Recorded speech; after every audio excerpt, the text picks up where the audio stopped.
हमें जैसा कि मैंने पिछले वीडियो में बताया था कि कोन, स्फेयर और हेमिस्फेयर सिंपल हैं किन से, क्यूब, क्यूबॉइड और सिलेंडर से। तो वो आपको पता चल ही जाएगा, अभी मैं समझा रहा हूँ। अब कोन होता कैसा है, देखो कोन को ना आपको सिलेंडर की तरह समझना है। अगर मैं इसको यहाँ से यूँ बढ़ा दूँ और ऊपर, और यहाँ से भी मैंने ऊपर ले लिया और ये पूरा एक और मैंने यहाँ सर्कल बना दिया, तो ये देखो एक तो ये बन रहा है कोन यहाँ पर, ठीक है। एक कोन तो क्या बन रहा है, ये वाला बन रहा है। एक कोन बन रहा है, ये वाला बन रहा है। और एक कोन बन रहा है ये। तो कितने कोन हो गए इसमें, 3 कोन हो गए एक सिलेंडर के अंदर। ये सिर्फ मेरा लॉजिक है। एक चीज़ ध्यान रखना, चीज़ों को दिमाग में रखने के लिए, लॉन्ग लास्टिंग रखने के लिए मैं लॉजिक्स निकालता हूँ, और उन लॉजिक्स को हमें सिर्फ दिमाग में रखने के लिए रखना है। बाकी इतना ध्यान, इतना फोकस नहीं देना है। अब देखो इसका कितना बढ़िया लॉजिक निकलेगा कि कोन क्या है, एक हिस्सा है सिलेंडर का। कितना है, 1 पार्ट फ्रॉम 3 पार्ट्स। कितने टोटल पार्ट कितने हैं, 3 पार्ट हैं। 3 कोन मिलाकर क्या बनता है, एक 1 सिलेंडर में बनता है। 3 कोन मिला के क्या बनता है, एक पूरा सिलेंडर।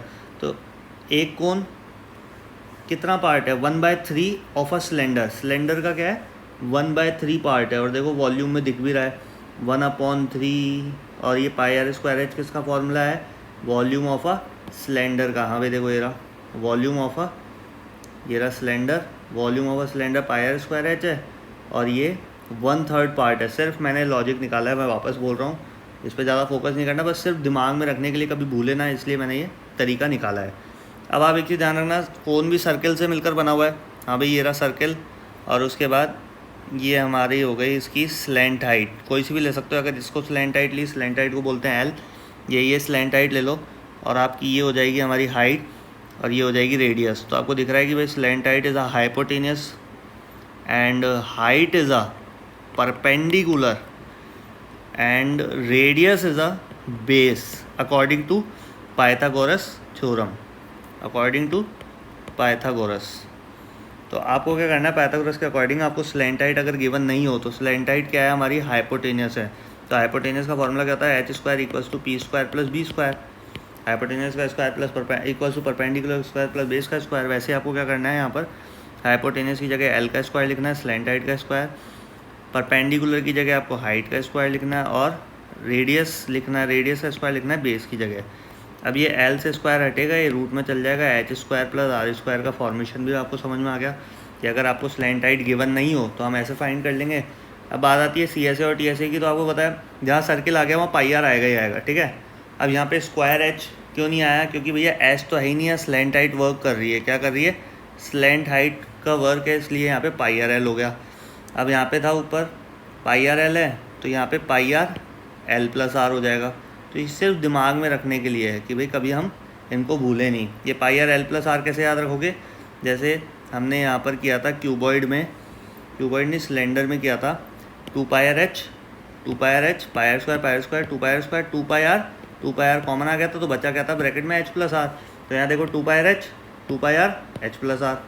वैसे यहाँ पर πrl + r। तो इस तरीके से लॉजिक्स हमें ध्यान रखना है, तो कभी भूलोगे नहीं। बाकी प्रैक्टिस करते रहो, समझ में आता जाएगा। स्पेयर और हेमिस्फीयर तो बहुत सिंपल चीज़ है। देखो एक चीज़ ध्यान रखना, स्पेयर का TSA होता है, क्योंकि देखो कोई भी गोला है, इसका डायग्राम बनाने की मेरे को ज़रूरत लगी नहीं। कोई भी एक बॉल है, बॉल का कहाँ से CSA होगा, भाई बॉल में छेद होता है क्या, छेद तो हम करेंगे तब बात की बात है, लेकिन पहले से उसमें कोई भी होल नहीं होता, तो हम क्या मानेंगे, उसको TSA ही होता है, CSA उसका होता ही नहीं है। TSA क्या होगा भाई, 4πr²। कैसे याद रखोगे 4πr², स्पेयर क्या है, पूरा है, और हेमिस्फीयर हाफ है, हाफ ऑफ स्पेयर, स्पेयर का हाफ है। तो भाई हेमिस्फीयर का अगर कंपैरिजन करें कि CSA बड़ा कि TSA बड़ा, TSA बड़ा है। हेमिस्फीयर का क्या है, TSA बड़ा है। किससे बड़ा है भाई, CSA से बड़ा है हेमिस्फीयर के। और इससे भी बड़ा क्या है, स्पेयर का, स्पेयर का TSA उससे भी बड़ा हुआ है। स्पेयर का TSA सबसे बड़ा है इन तीनों में। किन किन में कंपैरिजन करना है, स्पेयर के TSA में, हेमिस्फीयर के TSA में, और हेमिस्फीयर के CSA में।